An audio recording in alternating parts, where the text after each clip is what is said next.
Welcome on into the Wolverine.com podcast. Clayton Safey here with Anthony Broom and Chris Ballas as we preview Michigan against Fresno State to open the 2024 season. If you're watching on YouTube, make sure to like the video, give us that big thumbs up, subscribe to our channel, and head to the Wolverine.com. Right now, we have a special offer that's lasting through Friday night. So Friday at 11:59 p.m. is when it expires, but you can use the promo code KICKOFF24 to get 50% off an annual subscription to the Wolverine.com. You get on our message board, get all of our premium articles as well, intel analysis on Michigan football, basketball, and recruiting. Use the promo code KICKOFF24. It's $4.99 a month, billed annually. So not many better deals than that. So get in over at the Wolverine.com. Let's get into some Michigan football. The season opener Saturday night, 7:30 on NBC against the Fresno State Bulldogs, who are a fantastic group of five program coming in here. And it's just exciting to, get to see this team back on the field after what happened last season, 15-0, the win streak that this team has going on right now in a new era under Sherrone Moore. Any openers that stand out to you guys over the years that have been particularly memorable? Yeah, 1995, Mercury Hayes against Virginia, probably before you guys were born, right in the corner of the end zone where we were, last play of the game. It was about 150 degrees out there on the field, and it was they weren't selling. I think they ran out of water. They wouldn't let you bring water in at the time, and they think they ran out, and people were passing out like left and right. So I remember that one. I remember obviously the Notre Dame games. 1999 comes to mind. Michigan gets a stop there late in the game. 1986, 1985 Notre Dame games. Michigan won both of those. Jamie Morris in 86 catching a touchdown pass. Jim Harbaugh in 85 with a quarterback draw to beat Notre Dame 20-12. The wins over Notre Dame are always going to be great ones for me. And then, of course, Phil Brabbs, and I believe it was 2001 or 2? Yeah, it was 2002, I think, when Phil Brabbs kicks a field goal in the last play of the game to beat Washington. Yeah, for me, I think there's a good chance that this one on Saturday night winds up being the most memorable one. You're coming off a national title. It's a night game, first game of the Sherrone Moore era.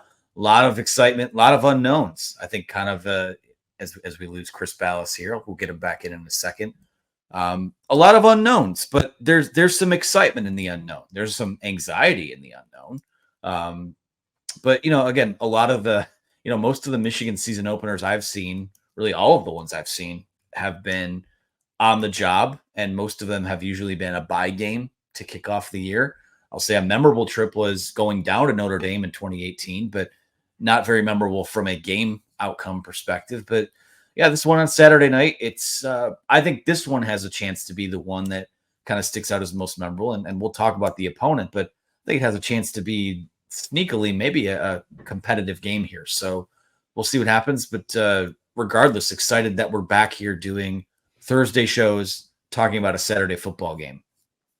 For me, some of those Western Michigan games stand out as like some of the most fun. In 2009, I was there when Denard, took that snap and fumbled it, and then that was his first play and runs all the way to the end zone. That was a great first impression that he made. 2011, when the game got canceled, Michigan football tweeted out today a couple highlights from that 2011 game when you had the Jordan Kovacs hit on Nate Carter, the Western quarterback. That was huge. Brandon Herron had 2 defensive touchdowns in that game. And then the 2021 Western Michigan game, that was the first game back after COVID, which was electric and, led into that Washington game the next week. But those ones kind of stand out to me. They used to open with Notre Dame more than they have this century, as Chris was kind of mentioning, but definitely some exciting ones. UConn as well, 2010, when Denard went absolutely berserk as well. That one stands out, the rededication of the Big House. So a lot of good ones there. I was also at the opener. I didn't realize this is before I'm in the working capacity.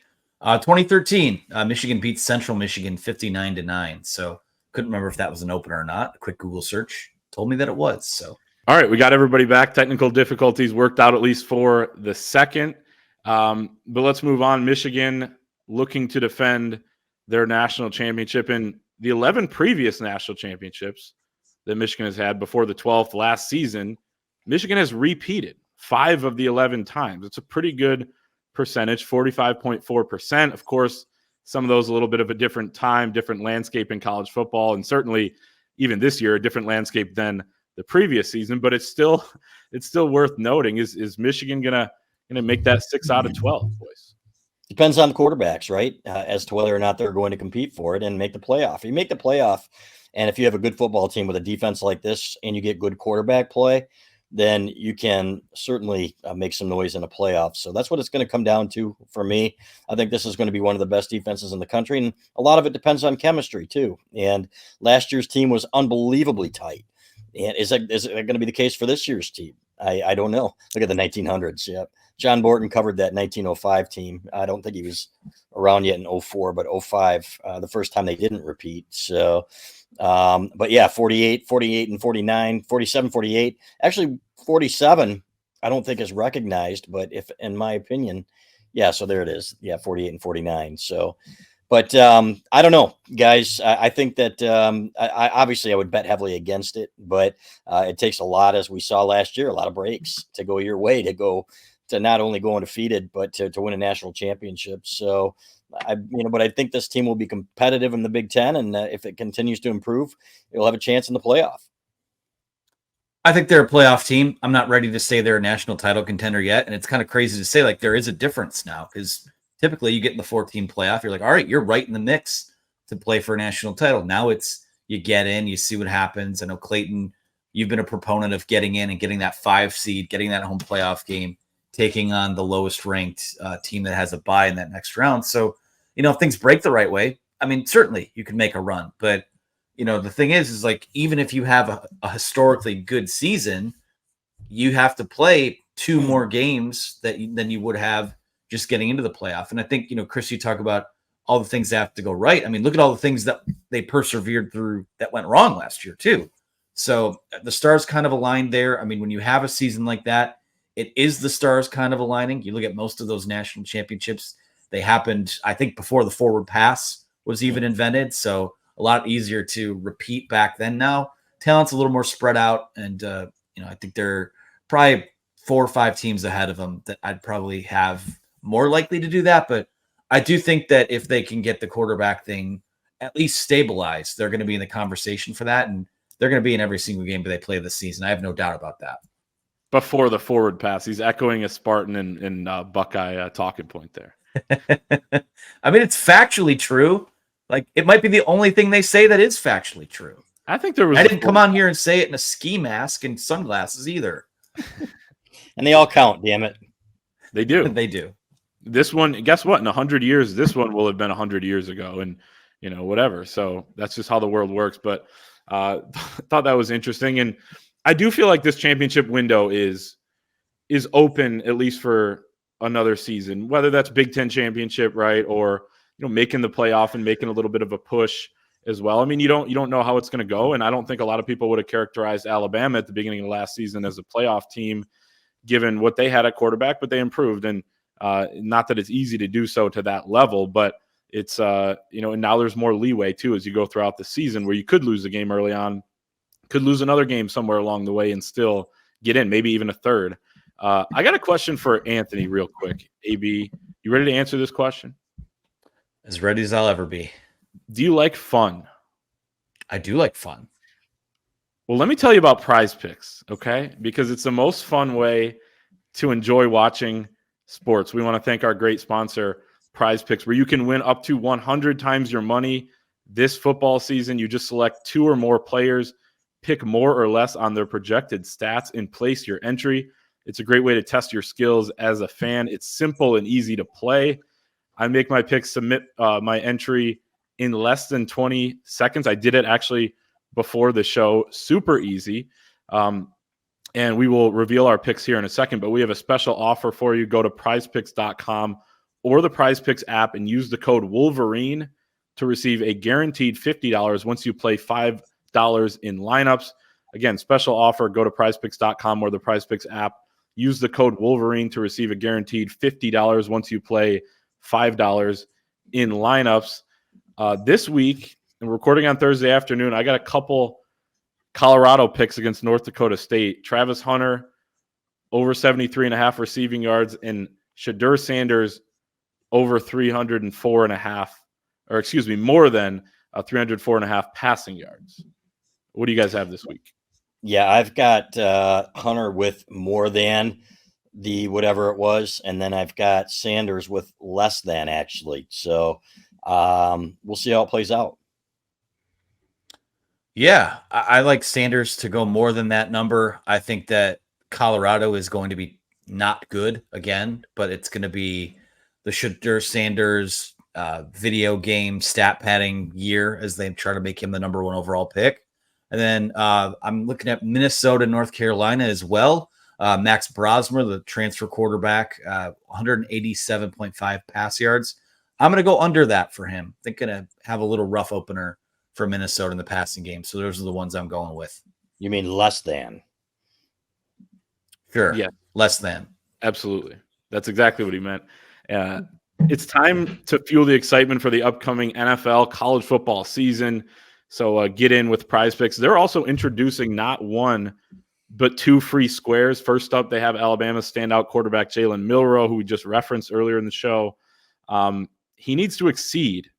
That's also another word you can use. Half a passing yards to win. So that is a, dare you say, pretty easy one there. The offer's available till August 31st at 7 p.m. So PrizePicks, daily fantasy sports made easy. Go to prizepicks.com or the PrizePicks app. Use the code Wolverine for guaranteed $50 once you play $5 in lineups. Let's move on here and talk about as well the debut of Michigan's head coach, Sherrone Moore, in his full-time job. Tyler Morris was saying the other day that those guys are very excited to see him out there leading the team, run out of the tunnel with them. I know he did it last season, but after having a full offseason is going to be exciting for the players. And then Tim Skipper of Fresno State, kind of in a really similar situation as well. Jeff Tedford, their head coach, steps down with health concerns this summer.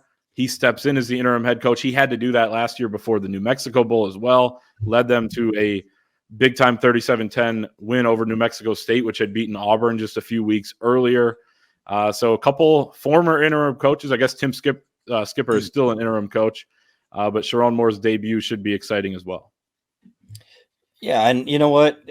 Good for them coming in here and with the confidence. Not as much confidence as the ECU writer had last year, a radio guy, right? When I believe he predicted ECU to beat Michigan, if I'm not mistaken. So, and who knows what to expect? I think they're going to have a hard time moving the ball on this Michigan defense. But this is a good program. This is a solid program that has done some things against bigger schools and knows how to win football games and has been around a while. This is not Bowling Green coming in here or somebody like that. So it'll be a good first test for Michigan, and hopefully, you work out some of the kinks. Everybody's pointing toward that Texas game, but this is a team that can do some things. It has some athletes, as we've seen, some transfers from bigger schools as well. So this is not going to be one of those where you just show up and expect to win. They're going to have to play and do some good things out there. Yeah, and I don't think this team is looking ahead to Texas either. I think there's too much newness everywhere. I think there's too many guys that are kind of hungry to hit someone else, as we heard from players on the roster this week. And yeah, Fresno State's getting paid $1.85 million to come to Ann Arbor and play this game. And I'm not going to say they're good enough to win this game. We'll talk about the matchup here in a little bit, but this is a team that a lot of people expect to compete for or win the Mountain West, which is not.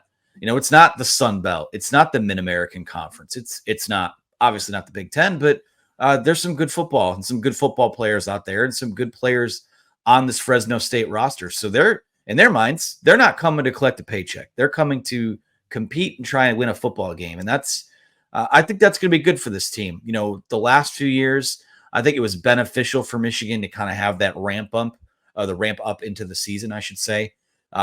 I think that this group, it's a young group, it's a green group.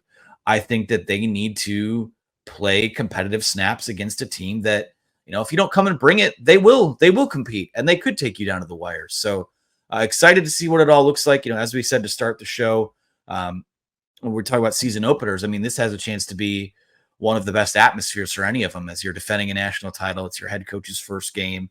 A lot of excitement about what this team could be. But make no mistake about it. I mean, you come into this game as I think a 21-point favorite. Fresno State has the ability to get you into a game, but I agree with Chris on the defense. I think that it's going to be hard for them to move the ball.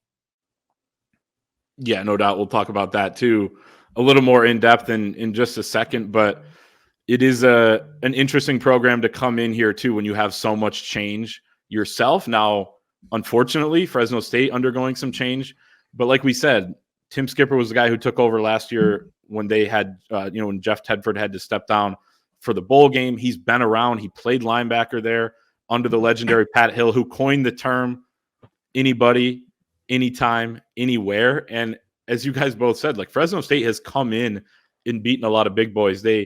Purdue was not very good last year, but they go in, they beat Purdue in the opener last season. Then a couple weeks later, they go to Arizona State and win in shutout fashion, 29-0. That was not a good Arizona State team either, but they're used to going into the stadiums of bigger schools and winning. In their last 11 games against Power 4 opponents, they're 5-6, with 5 of those 6 losses coming by one possession. So they're in these games pretty much every time. Now, have they played the defending national champion, a top 5 team, as often? No, it's more UCLA, USC at times, and those teams were down at different points. But again, the pedigree of this program is to come in and compete. Again, anybody, anytime, anywhere. So it should be very interesting. We lost Chris for the moment again due to technical issues. We'll keep rolling here. Anthony, I have a trivia question for you. Okay. Have you heard of the name Stanley Burleski? Sounds like a guy I'd call to fix my AC unit. So no. Is that your guy that you call? No. He is somebody who played at Michigan at an All-American level from 1908 to 1910. First team All-American. Then goes to Fresno State. He led the 1930 Bulldogs to their first ever undefeated season. So we got a little bit of a parallel there. Another trivia question. Who is the former Michigan assistant coach that is on the Fresno State staff currently? Can I get a hint as to what regime? Under Jim Harbaugh.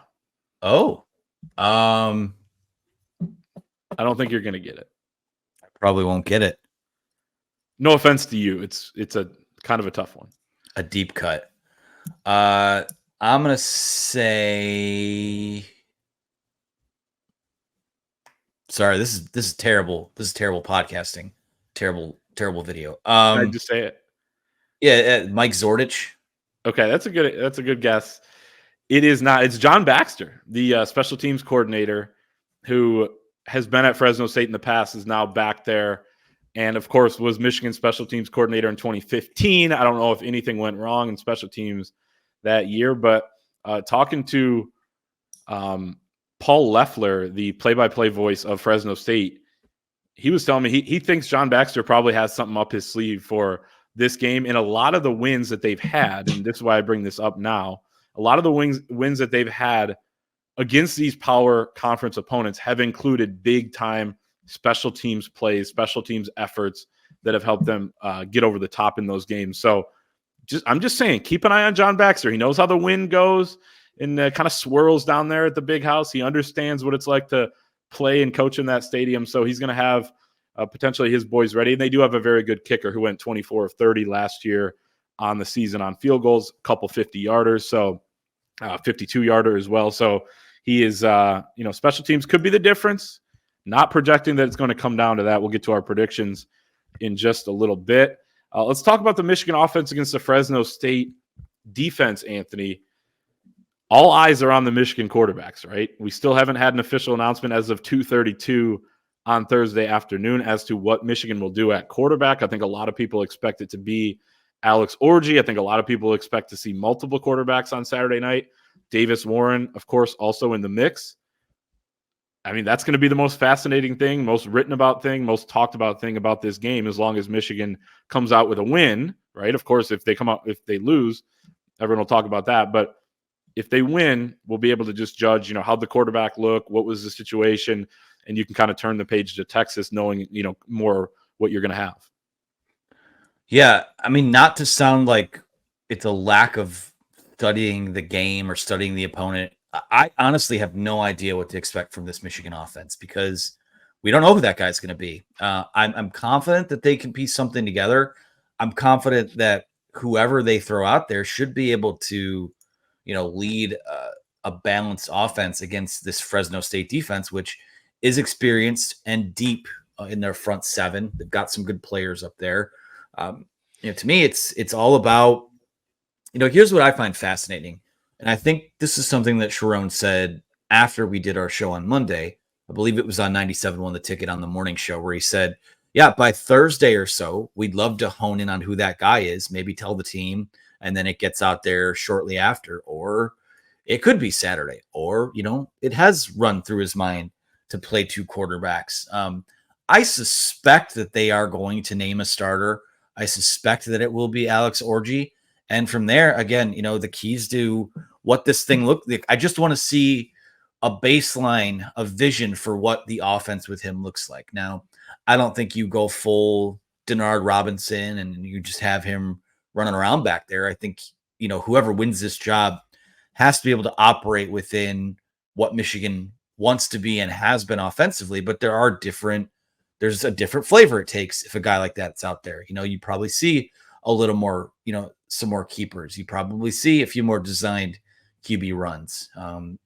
But I go back to what I said about the spring game. Like, you could see when he's on time and on task, you can see what this offense could be. And when he's not, it looks a little rough. But it seems like during camp, at the very least, those peaks and those valleys have kind of been evened out just from some of the intel that we've gotten over the last few weeks. So we'll see what happens. I mean, I'd love for them to have the ability to play two quarterbacks, but you got to be careful about playing quarterback roulette in a game like this too, because, a couple bad, a bad snap here or a turnover there, all of a sudden, like, you're in a football game, somewhere in the third quarter. So yeah, I think you need to, in Sherrone Moore's case, Kirk Campbell's case, and the way that they've acted throughout this whole process has been with a lot of conviction. Sherrone Moore, conviction about Kirk Campbell leading this offense. Kirk Campbell, conviction about having a guy that can start and lead this football team on the roster already. I think that is what I want to see, is the conviction, whoever it is, because yeah, there's a chance that another guy could surge and emerge and something else happens at some point this season, but you want to see that they've made their decision and that all ships start sailing the same direction. I think you want to come out of this game without the talking point of what are they going to do at quarterback next week? Will they stick with X player? Will they still play both? I guess if it works out playing both, maybe you wouldn't have as many questions, but I think you want to come out of this game, not that it wouldn't be a terrible thing or not that it would be a terrible thing to give Texas, a lot to think about, but I think you want to come out of this without a bunch of uncertainty about that position. Now, there is some uncertainty about some other positions as well. We'll see who goes out there with the starting Can I five. stop you there for a second? Yeah, can we talk about Davis Warren quick? Like, what if it is Davis Warren on Saturday? Which is very possible. Yeah. It's extremely possible. I mean, it's as of 2 days ago, they didn't know who their guy was yet. So if it is Davis Warren, I mean, again, what are the things we're looking for? Is it the standard that J.J. McCarthy set? Is it you looking for him to be more kind of like Cade McNamara, where he runs the offense and just kind of moves the chains and leads scoring drives? Like, we spent a lot of time talking about Alex Orji, but again, when you just hear all throughout camp that the guy is the most consistent passer and maybe slightly more accurate, like that's just, I don't think you can downplay that. Because again, when one of the guys vying for the job in the cons box for him is, we need to hope that he knows how, can learn how to play the quarterback position. What if it is Davis Warren? Then what's the expectation? Is it the same thing? I'm not sure. Well, I think it's going to look, quite a bit different. And here's the thing too: if it is Davis Warren, we're still going to see Alex Orji more than likely. Mm-hmm. So then I think you see Alex Orji at least in the role that J.J. McCarthy had in 2021 when he was the backup and kind of change of pace for Cade McNamara. But no, I mean, I think it's for Davis Warren, if he's the starter, he needs to be Davis Warren, the best version of that, which, is somebody who can spin the football, somebody who's been around a long time and understands the offense. You would hope with live bullets, which is a huge variable here, right? There are actually guys coming after you that are going to tackle you, hit you, and potentially try to knock you out of this game. You have to be able to handle that. And, some of that's going to come down to how well they run the football, what kind of situations they put these quarterbacks in on third down. And that goes for this week, but obviously the whole season as well. The protection, that sort of thing. So on that note, I guess, we don't know exactly what the starting 5 offensive line is going to be. Excited to see Donovan Edwards and Khalil Mullings run behind this offensive line, whatever it looks like. I would imagine Fresno State makes it a priority to stop the run and makes these quarterbacks, try to beat them. But, if they can do that, I think it's a good sign. Your thoughts on kind of the rest of the offense, what we're going to see? We'll see a receiving core as well without Roman Wilson and Cornelius Johnson for the first time in a while. Yeah. I didn't think I'd necessarily feel this way heading into the year, but I think I'm a little more confident in wide receivers and tight ends than I am the offensive line right now. And now it looks like heading into Saturday, and even Grant Newsome said this when we talked to them on Wednesday, Miles Hinton's locked in at left tackle, Preeb at left guard, Gio El-Hadi at right guard. Coming into camp, you have battles at center and right tackle where, it is Greg Cripp and Raheem Anderson, and it's Andrew Gentry and Jeff Percy. And then over the last week to 10 days, you start hearing more about Dom Jadis. And then earlier this week, when they talk about right tackle, they're talking about Gentry and Evan Link. And you don't hear much about Jeff Percy. So for me, there's a couple ways you can go with it, right? Like you could take it at, wow, these guys really surged. And I do think that Jadis and Link would start the game if there was a game today. We'll see what Saturday holds for them. But, is it because they just surged past the guys that they were, that they have passed allegedly? Is it because the performances for the other guys cracked the door open for someone else to kind of take the reins? Is there maybe an injury, or did something slow someone down at some point? I don't know that. I think right now I expected to have a little more answers on the offensive line, and make no mistake about it, I think they could still have a very good offensive line. To me, it's a little concerning that the closer we've gotten to game week, maybe the less we've known about those position battles, or maybe we just didn't know, right? Maybe it was as open as they said, Yeah, because sometimes that's the case too. So to me, I think that offensive line, I think whoever they go with, I trust. Again, it's one of those things. You trust Sherrone Moore, you trust Kirk Campbell with the quarterbacks. I think you trust Sherrone Moore, you trust Grant Newsome with the offensive line. And again, as we saw last year, like sometimes the offensive line is like a living, breathing organism where, hey, if a guy has a bad series or two, you stick another guy in there and it gels, and bam, now you have a new starting 5. So I think there's going to be a little more fluidity to that early on in the season. Again, I just think that I was hoping there'd be a little more stability there, but who's to say that it's more stable because some of these guys have emerged? It's tough to put a finger on that till we see game film.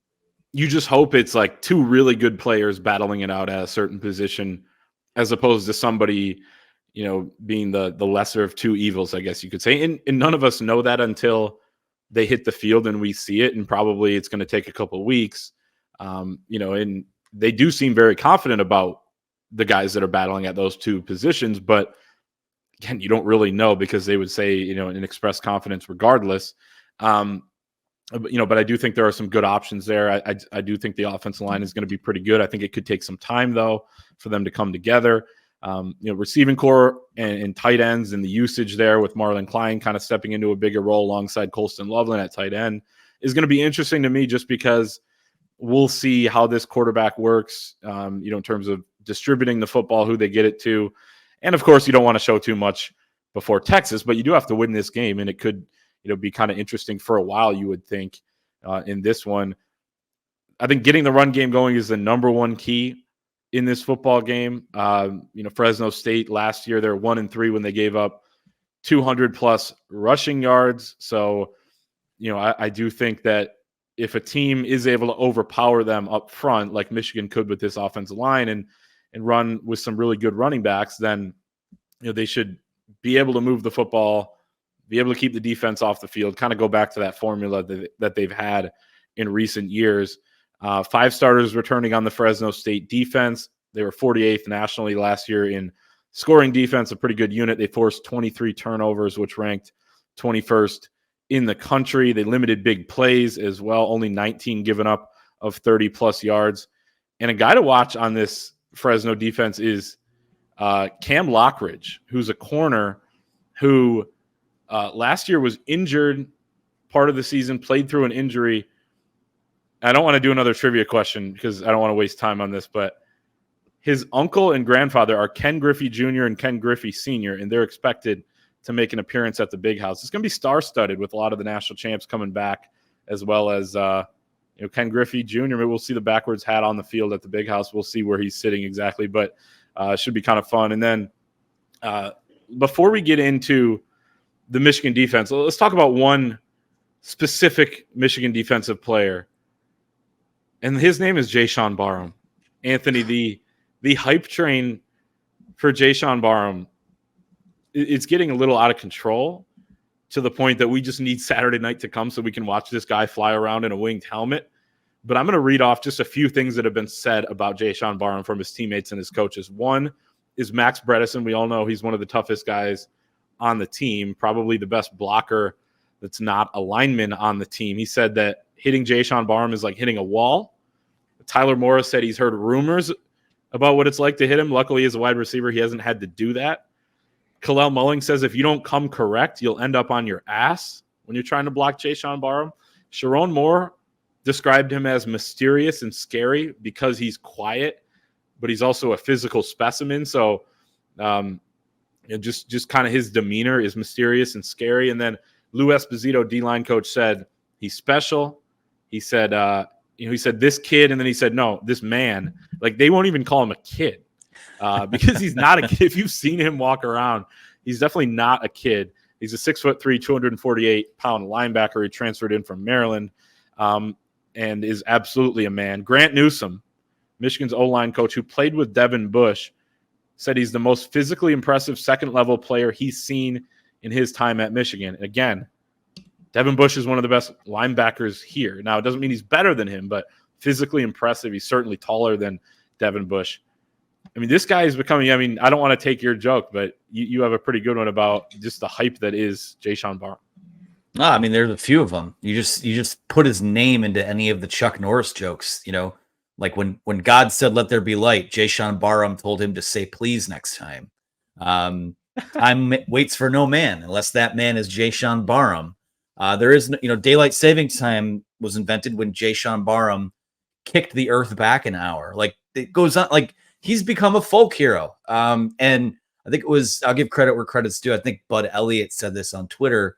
If the Jaishawn Barham transfer was an NBA trade, the league would have vetoed it, like the Chris Paul trade to the Lakers back in the day. Tony Petitti would have had to. Yeah. Yeah. Well, good old Tiny Tony comes up here. Shout out to Tony Petitti as we start the year here. So I'm ready to see what he can do because, when you have that initial shock of what's this team going to look like next year after the national title season, like Junior Colson gone, Mike Barrett, stalwart, gone. Those two guys, that's as good a linebacker duo as I've ever seen at Michigan. And then you backfill that with a guy in Jaishawn Barham who I think can do anything they ask him to do on the field. He can drop back into coverage. He can, he might get some snaps at edge. They wouldn't, Lou Esposito wouldn't disclose that type of information. He can play kind of the traditional throwback, come up and hit you linebacker. I think the sky's the limit for this guy. And, if he's as good as they say he is, technically has 2 years of eligibility left. Maybe it is a 1-year thing for him if he's that good in a Michigan uniform. So again, you look at him and Ernest Hausman, all of a sudden, like that is, to me, both of those guys are extremely explosive, play with their hair on fire, like they're shot out of a cannon. That's going to be so much fun to watch, especially when the guys in front of them, at the very least, if they're not being disruptive, they're going to eat up a lot of blocks and cause a lot of havoc and create opportunities for a lot of plays. So Jaishawn Barham, I mean, again, is it crazy to say that they could potentially be better at linebacker? We'll let the games dictate that, because I think that Junior Colson is maybe a guy that was a little bit underrated, nationally underrated by Michigan fans. Mike Barrett, again, another one of those guys that I think, they talk about playing positionless football. And we kind of see them, we saw Mike Barrett emerge into a role like that halfway through the 2021 season where, they were having substitution issues.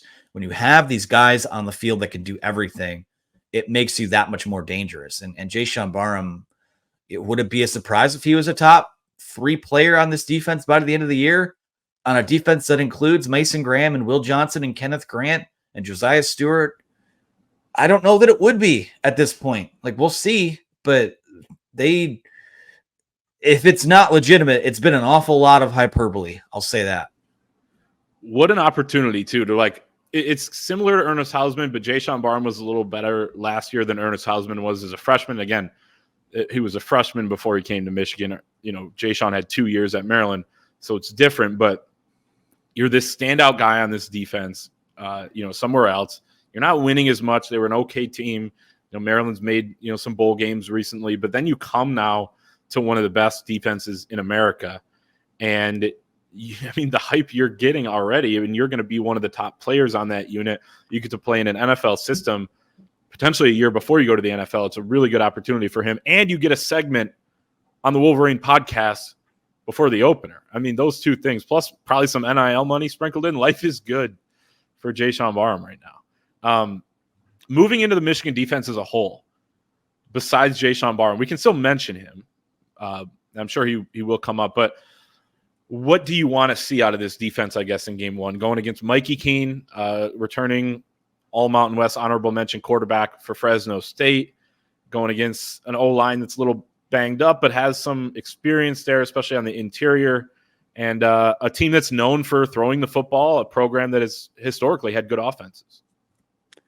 What do you want to see first and foremost? Mikey Keene is, I think, an athletic guy. He can move around a little bit. Not a guy that's going to scramble and run the football, but he can extend plays. And, when you play a pass-happy team to start the year one, I think this is a great first look for this defense, setting up what you'll see later on this year. Like, we know that USC is going to try and air out the ball. We know, to a certain extent, Texas will next week.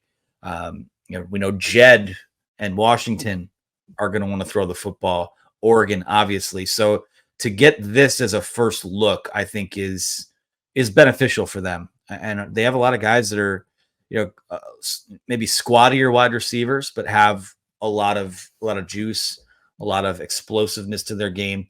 I want to see this defensive line be as dominant as we think they could be.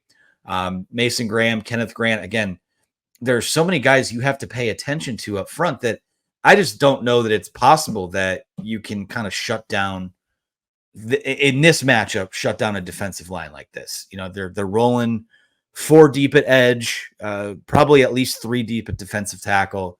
Talk about Jaishawn Barham and Ernest Hausman, but Jimmy Rolder is a guy that I think if one of those guys wasn't here, he'd be in the starting lineup, and I think they'd be okay with that. And I want to see the depth and disruption, I think, because again, if they go out and they pitch a shutout or they get close to it against Fresno State, that's going to be impressive, but it's just more about what it looks like. What are kind of we know what the defense has been the last few years under McDonald and Minner, and, what are the touches that Wink Martindale puts on this system?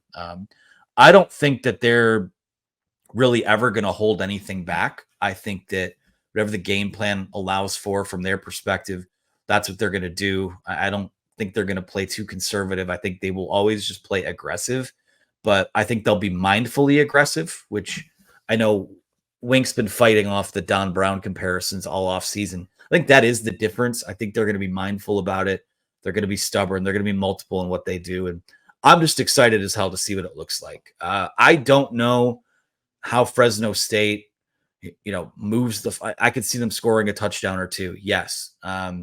If you score more than that and things are a little dicey with the offense, then maybe this is a game that's closer than for comfort. But I think with what we think this Michigan defense is on its own, I wouldn't be surprised if this is a 6-point offensive output or a 3-point offensive output.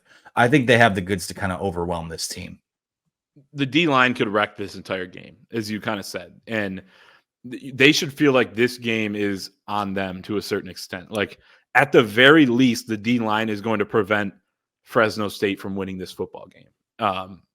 Doesn't mean the offense shouldn't go out and score 42 if they can. Doesn't mean that the secondary, which obviously plays it's complementary with the D line, but doesn't mean that they shouldn't go out and make plays as well. And the linebackers like Jaishawn Barham and Ernest Hausman shouldn't make their own plays. But at the very least, if you're Mason Graham, Kenneth Grant, Derek Moore, Josiah Stewart, TJ Guy, Cam Brandt, all these guys, you should feel like you can kind of win this game on your own if you disrupt enough, if you can get to the quarterback. Now, Mikey Keene does get the ball out very quickly, 2.48 seconds on average. Last year, it was tied for the 21st quickest in the country. So they're going to run some quick game. I would imagine they would ramp that up this week, just given that Michigan does have a D-line that can wreck a game.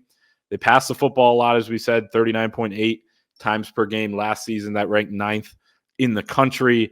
Run game wasn't a huge factor. They do have a running back, Malik Sherrod, who is 5'8", 177 pounds, I believe it is, but really has some power to his game. Watch his highlights, and I don't want to say he reminds me of Blake Corum at all, because Blake was so stocky, especially as his career went on, when he added some weight and really gained some power. But he averaged 3.5 yards after contact per carry last year, one of the best in the group of 5 among running backs, and can catch the football out of the backfield, had nearly 300 receiving yards last season. So he's somebody to watch. Like you said, they do have some receivers that can make some plays as well. They did lose a couple of their starters there from last season, replenished in the transfer portal.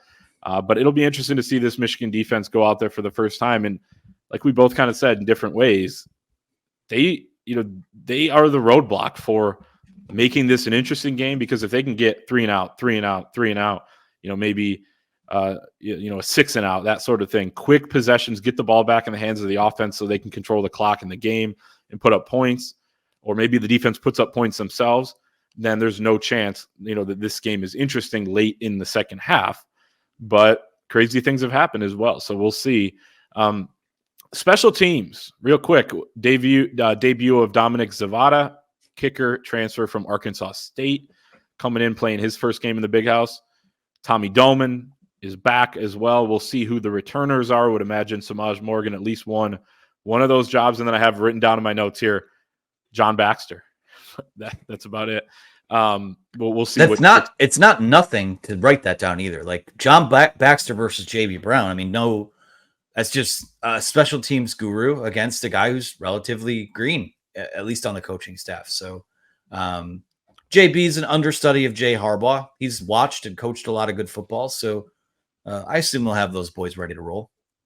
Yep. In Fresno State with a good kicker as well, who is Dylan Lynch, 24 of 30. Mentioned him earlier in the show. He had 112 points last year, third most in a season in program history. And we'll see what he can do as well. That might be their best chance to scoring on Saturday night. Let's get to our predictions here for Michigan against Fresno State. Let's start with who's going to be the best Michigan offensive player on Saturday night, Anthony. I'm going to go with Kalel Mullings. I think that Donovan Edwards has a chance to obviously show that he could be a lead back, but I think this is a welcome to America's introduction, I should say, to what Kalel Mullings can be as a player. National game. I assume you're going to have a few more eyeballs on it than you normally would in a matchup like this. Kalel Mullings is going to be my pick for player of the game on offense. I kind of want to change mine because we both have the same pick. I'm excited to see what Donovan Edwards does. I just have a feeling, too, that Kalel Mullings has been waiting for this moment as well. He only has 50 career carries, as much as he's been talked about and anticipated. People have anticipated what he's going to do this season. He has pretty little game experience in terms of playing running back. So I think it's going to be Kalel. I'm going to stick with my pick, but there is going to be a there are going to be a lot of guys to watch on Saturday night, I think, for this Michigan offense against Fresno State. Best defensive player. I'll go first on this one. I'm just going to take Jaishawn Barham. I feel like it would be stupid not to heading into this game, given the way everyone's talking about him, but certainly so much talent. You could go any which way with this thing. Zeke Berry. We've had an off season full of Zeke Berry hype. I am riding the Zeke Berry ferry. I don't know, freight train, I guess is what I meant to say. Little two different things. Yeah. Yeah. Well, they move at very different speeds, but the ferry's easier to jump on. And it will be easier to jump on after he has the first of his team leading interceptions this year, which I predicted in Scott Bell's rundown that he did this week. Shout out to Scott. So Zeke Berry, my player of the game. What about the freshman that's going to flash on Saturday night? Oh, I think we're getting a Jordan Marshall moment. Okay. That's the one for me. It's coming game one. I think so. It's freshman running back Jordan Marshall. So we'll see. You have a couple running backs that you expect to play well. I certainly think that could happen as well. I think that in a portion of this game that is still in doubt, whether that's first quarter, first half, first three quarters, I think Channing Goodwin, freshman wide receiver, is going to have a catch or two. Nothing crazy. I think he's going to be a guy that plays in the rotation early on here. They like to mix it up. It seems like early on in the season before they find their wide receiver rotation. I think Channing Goodwin could get or reap the benefits of that a little bit. I'm going to say he gets a catch or two. He sounds like he's picked things up really quickly since joining the team in the summer. His dad played here.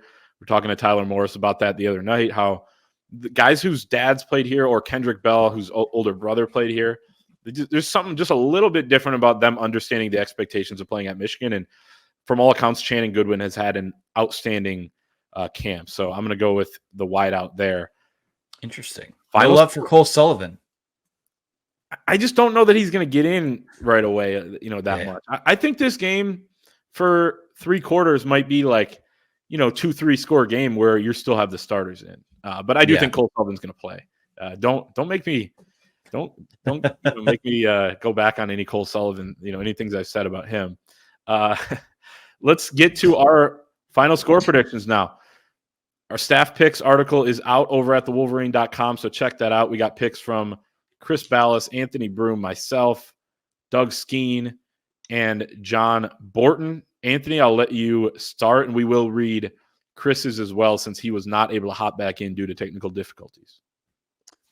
Yeah, for me, I can see this being a game where it's heading into the fourth quarter, 24-10, 24-13, or something like that. Michigan scores late to let everyone kind of exhale, and then you start sort of mentally preparing for what this Texas game might look like next week. So I have Michigan winning 31-13. I like the little palindrome pick to start the year. Again, I don't know if we'll get the answers we're seeking with the offense, but I do think that they'll be able to do enough to where we're just going to be intrigued as hell at what this next week of game prep looks like. I think I'm very similar here with 30-10. Michigan comes out with the win. I think it could be close for a while as well. And then Michigan just kind of breaks a run or two, maybe hits on a long pass, like kind of gets that big play they need. And then Fresno gets behind. The defense kind of, just kind of one of those avalanche, type of phenomenons where it's just going to be too much for Fresno State to overcome and try to come back once Michigan has that big lead. Chris Ballas picks Michigan 27, Fresno State 10. He says it's a solid test for this Michigan team. We're just excited as the last 3 years to see what the young guys waiting in the wings can do. The first two games will set the tone for the season. If they avoid turnovers, they should be fine. He predicts a 17-point Michigan victory. The Wolverines are 21-point favorites in this game as well. Do you have the over-under, Anthony? Do you know what that is? Last I checked, it was 45.5. Okay, so 45.5, the over-under on Michigan and Fresno State. Let's move on now. Oh, go ahead. No, so it looks like all of us went under. I think I got the closest to it with 44 total points. So I don't know. A total of 45 just seems a little high for both of these teams. So that scares me, though. All of us are on one side. Okay, let's move on to our final segment. No man knows the future. We're going to pick 4 games this week. Really good opening college football weekend. I know we had week 0 last week, but week 1 is pretty loaded. 3 games on Saturday that we're going to pick, and then 1 game on Sunday. We'll start with Clemson against Georgia in Atlanta. Georgia's a 13.5-point favorite, over under 48.5. This game, noon Eastern on ABC. Beautiful graphic we got down there. I'm gonna take Georgia. I don't like where Clemson is at right now. I'm not crazy about their trajectory under Dabo Swinney, and I wouldn't be surprised if they got spanked in this game. 13.5 might be a little too low, so I'm going Georgia. Clemson, the only team in the country, I think, that didn't take a transfer other than at least one of the service academies. And for those, you need like a letter of rec from a congressman. So Dabo Swinney definitely rolling the dice with his guys. I'm with you. This just feels like the game that Georgia opens up with. It used to be Alabama, and unfortunately, Michigan was on the losing end of that in 2012. But they open up with a pretty marquee matchup and just steamroll them. It's similar to Georgia, Oregon a couple of years ago. I'm going to go with Georgia to cover that. Penn State at West Virginia. They're going to Morgantown. Penn State, 8-point favorites, over under 51.5. This game also at noon on Fox. I have West Virginia in this game. Maybe not to win outright, but I don't trust Drew Aller. I don't trust what they have from a skill position standpoint. Again, Penn State, it's always kind of, they have a path to, now that you're not playing divisions, you have a path to, you avoid Michigan. You might have a path to the college football playoff. I wouldn't be surprised if they straight up lost this game, but I do think that West Virginia is going to give them a game, and we'll cover that 8 points. 14 of 15 ESPN writers picked Penn State in their playoff. It would be so funny if West Virginia, and again, now with the 12 team, you can still get in, but if West Virginia knocked them off, set them back here in week 1, it would be quite hilarious. I'm going to go with Penn State, though. I think what we're going to get, I can just picture Penn State winning somewhat convincingly, and everybody that did pick Penn State to make the playoffs say, see, this is the year, that they're going to get in the 12 team. The 12-team playoff was made for programs like Penn State who couldn't quite get over the hump in those big games. I think they're going to stay in the mix a little bit longer here, win that game. This game going on during Michigan, but Notre Dame at Texas A&M. A&M, a 3-point favorite, over under 46.5. This line has moved all over the place, so maybe it moved since yesterday when I wrote this down, but this is where I have it locked in at 7:30 Eastern on ABC. I guess I'll go first on this one. I got Notre Dame going down there and winning. I don't know why. I think it's a toss-up game. I think it's two similar programs where they get hyped up all the time and then they don't meet expectations. But Notre Dame's been pretty good. And I do think Riley Leonard, an experienced quarterback, is going to be able to go in, now that he's healthy after being banged up last year, go in and win on the road. I think I agree with you, as much as it pains me to. I'm not a big Marcus Freeman guy. I think that just the drop-off from Brian Kelly to Marcus Freeman has been pretty notable. But I will go with the Fighting Irish to cover that number in what our pal EJ Holland has dubbed the Weirdo Bowl. USC versus LSU in Las Vegas. It's a Big Ten team taking on an SEC team. Can you believe it? In Vegas. LSU, 4-point favorite, over under 64.5. That means we're in for some fun. On Sunday night, 7:30 Eastern on ABC, as the weekend rolls on with Labor Day weekend. I have no clue what to expect. Give me LSU. I don't know why. It's going to be fun. I think LSU is going to spank them. I really do. I think that I could see like a 45-27 type of game, but USC is not about that life. And I think that they're in for a bit of a rude awakening coming into the Big Ten this year, especially a couple weeks from now when they make their way to Ann Arbor for their first spanking as a Big Ten opponent. So give me LSU rolling in this one. It just means more, the SEC. Not as much in the Big Ten, which is crazy to say USC's in the league now. But like you said, we'll see them in a couple weeks here at the Big House. We'll see, hopefully, a lot of you on Saturday in Ann Arbor as well. That's going to be our show for this week. Make sure to like and subscribe if you're watching on YouTube. That helps us out a ton. So go and do that. Head to thewolverine.com. Use the promo code KICKOFF24 until Friday night at 11:59 p.m.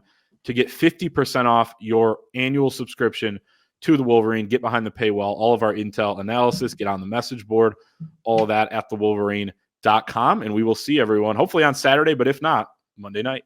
I'll see you at Regents Field. Oh, that's right. Let's promo that. Regents Field after the game. It's going to be a late night, but post-game show with Anthony Broom and Ryan Van Bergen, former All Big Ten Michigan defensive lineman. Thanks for saying that. Oh, well, I'm excited for it. I think this Saturday we'll probably have Ryan zooming into the show. So I'll be there on site. It'll be a late night, hopefully a celebratory night, and we're looking forward to see you there. You're the draw anyway, so that's all that matters. So that's not true. That is not true at all. That is not true at all. But thank you. Looking forward to it. We'll see everyone next time.